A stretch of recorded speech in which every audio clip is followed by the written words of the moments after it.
Hi everybody, welcome back to another video.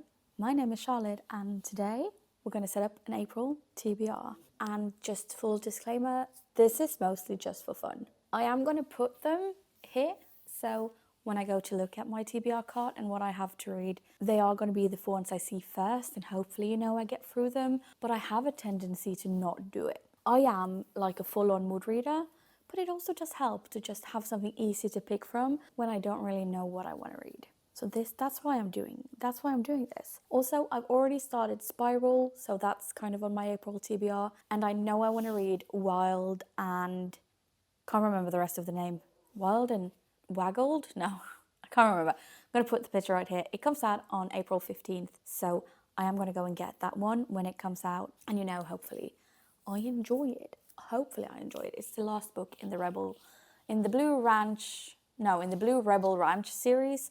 So I wanna finish the series, which is the first for me because I'm not very good at finishing series. But apparently that one I want to finish. So I already have 2 books on my April TBR. So I was thinking we could pick 5 more for like 5. Well, 4 and 1 extra for good measure. So that's what we're gonna do right now. I have my books in front of me here. I also have some on the side. We have Andana that is going to help us pick the correct ones. And I have, this is actually a candle holder. But yeah, the colors in this one, it doesn't really mean anything. I just thought it was fun to have different colored post-it notes in here. So the colors do not mean a single thing. But let's pick the first one. And we're going to do that one. And it says, go meet a new book boyfriend. Oh Lord. Won't you buy me a Mercedes Benz? Okay. My foot is falling asleep. Book boyfriend, book boyfriend, book boyfriend.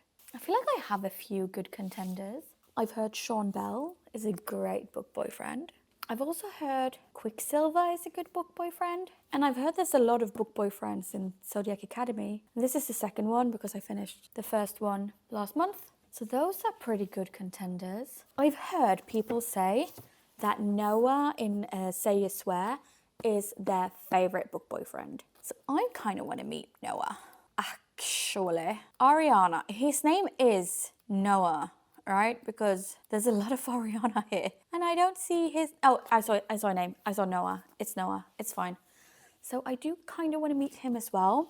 For years, I've dreamt of what college life could bring, and while some things changed, there was always one constant. It didn't matter how wild I allowed my imagination to run, my future was clear, and he was it. Until suddenly, he wasn't. Now there's a new man in my life, one who isn't afraid to go after what he wants, and what he wants is me. Oh my God, yeah, okay, Noah's a very, very good contender. He's a very, very good contender. I do also have terms and conditions, but I've heard people say that it's their least favorite in the series, and that makes me kind of don't want to read it. Deep End, I've heard so much shit, I do not want to read it. Maybe this one, but at the same time, is he a book boyfriend? Because aren't they like 13, 14, 16, something like that? And also it's very thick. It's so thick. I think, no, you're going to go back, sorry.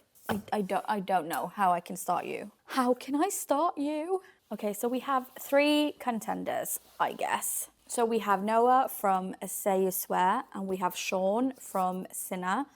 This is, I would say, more like a taboo romance, which is what makes it dark romance. Sean Bell is not religious, but he meets a nun, or he knows a nun. I don't know if it's a childhood friend or whatever. And she has some unholy stuff she wants to do before she becomes a nun. And who is he to, rob her from it? So that's what this one is about. Pray for us sinners. Sean Bell is not a good man, and he's never pretended to be. He doesn't believe in goodness, God, or any happy ending that isn't paid for in advance. There are words for men like him: playboy, womanizer, skirt chaser, sinner. When he met a gorgeous college girl at a fundraiser, he has no problem telling her exactly what filthy things he wants to do to her, until he realizes she's his best friend's little sister. I like that. I like best friend's little sister. That makes you very interested as well. Okay. And the last one is Zodiac Academy. I know there's a lot of book boyfriends in this one. I don't know if it's like top book friend contender, but I also feel like it's a little bit cheaty picking up this one because I have a feeling I'm going to read it anyways. So maybe I want to meet Sean Bell. I think we're going to do Sean. I like that. I'm like, oh my God, I'm going to meet a new book boyfriend. And then I go just straight to the dark romance. Like, that's my first instinct. That's good for me. Okay, next one. Apparently that one, because it fell out. It's also a pink one. A book you are scared to read.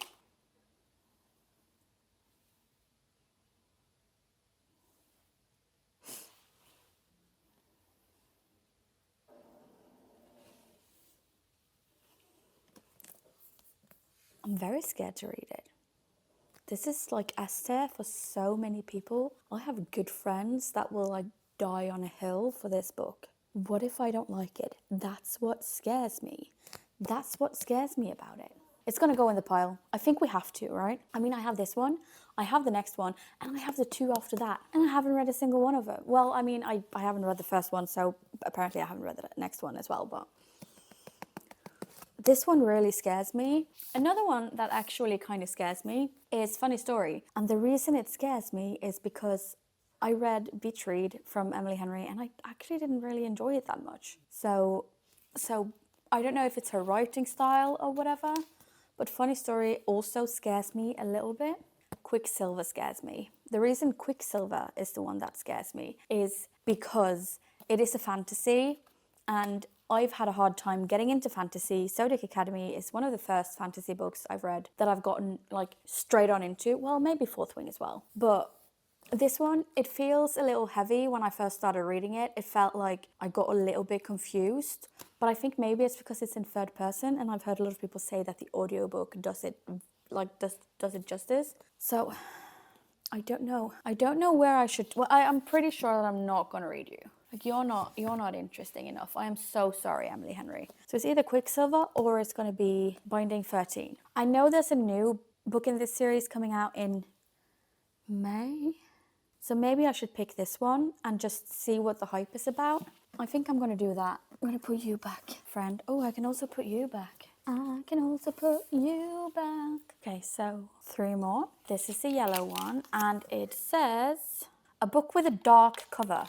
Well, a book with a dark cover, we have several. We have the Book of Azrael. We have The Serpent and the Wings of Night. That's a long ass title. We have God of Pain. We have Punk 57. This one, I can never remember the name. The Sweetest Oblivion and Pen Pal.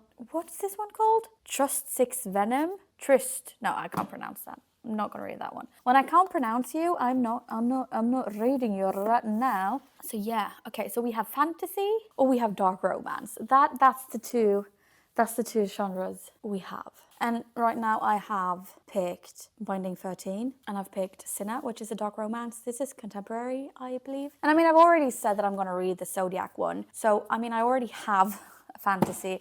I already have a dark romance. And then I have this one. Maybe I should just go for the one that's combined because people say this is like dark romantasy. Is it true? I don't know. I also watched Sarah's reading vlog on it and she said it felt like she was reading it for about 400 years. Doesn't speak that well for the book, but you know, maybe I should try it. Maybe I should just jump on in. Is this a fantasy book without a map to start out with? But it has a map. Yeah, the Dead Ocean. The Unknown Deep. That sounds interesting. And that's the Dead Ocean again. There's a lot of dead ocean in this place. What is it about? I don't know. Let's figure it out together. Where there are gods, there are also monsters. For 1,000 years, the Etherworld has known peace until now. Many centuries ago, desperate to save her dying sister, Deanna made a deal with Caden, a monster far worse than any nightmare. Locked in servitude to him, she is forced to hunt down an ancient relic held by her most dangerous enemy, an army led by Samkil, the World Ender. This sounds fun. I'm going to do. Maybe I should do this one. But I mean, this one also has a dark cover.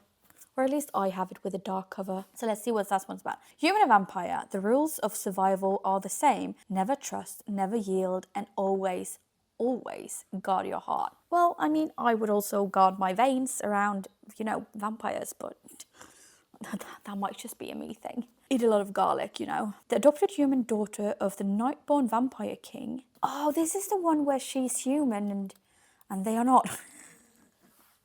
She's human.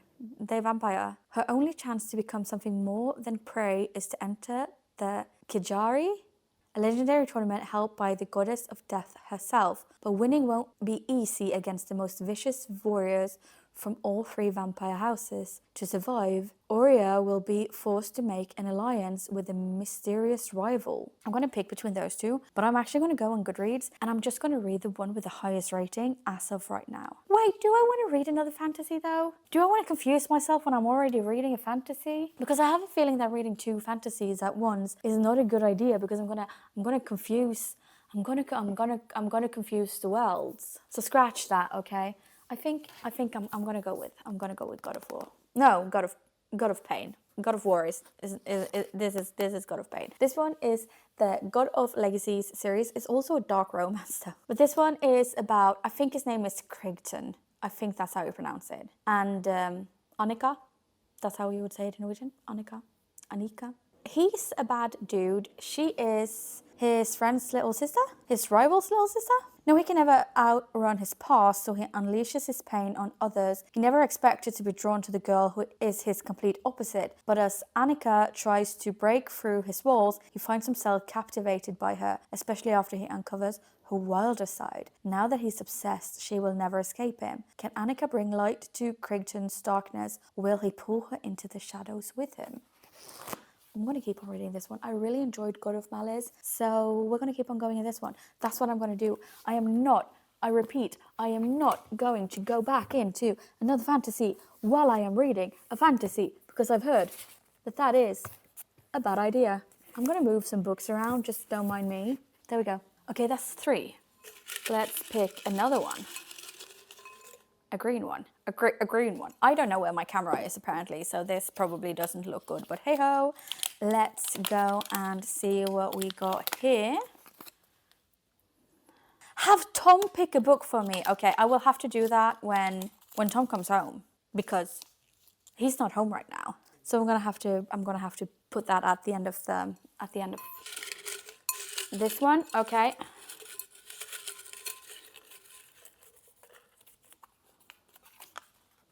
It says a book with an odd number of pages. Okay, so a book with an odd number of pages can be anything, can't it? How many pages do you have? Because you're single dad, and I love a good single dad. Oh, it has even amounts of pages. Apparently, I don't like a good single dad. I like them to be bad.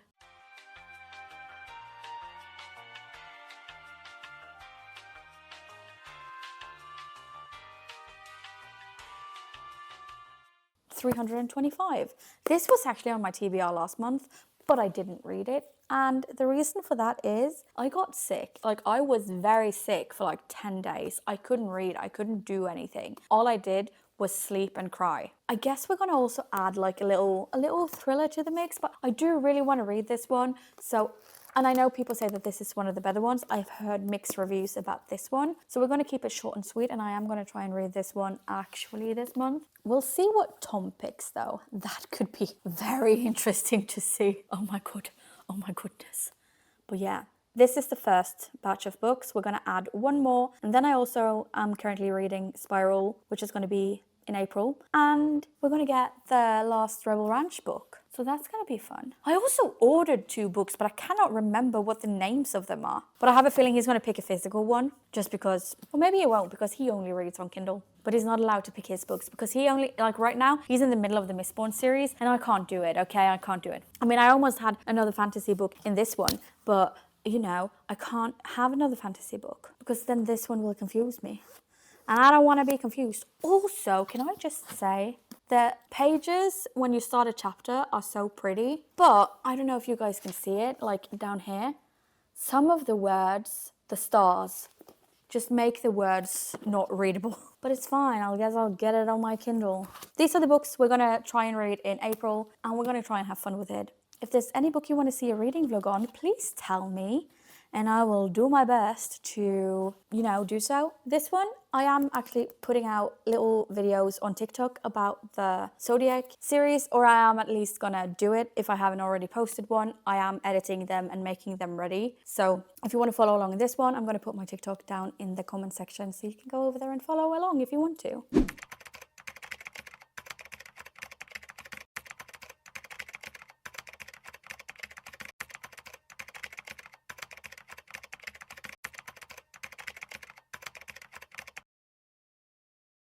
And with that, I'm going to say thank you so much for spending some of your precious time with me. I really, really do appreciate it. And hopefully, I will see you all in the next one. Bye bye.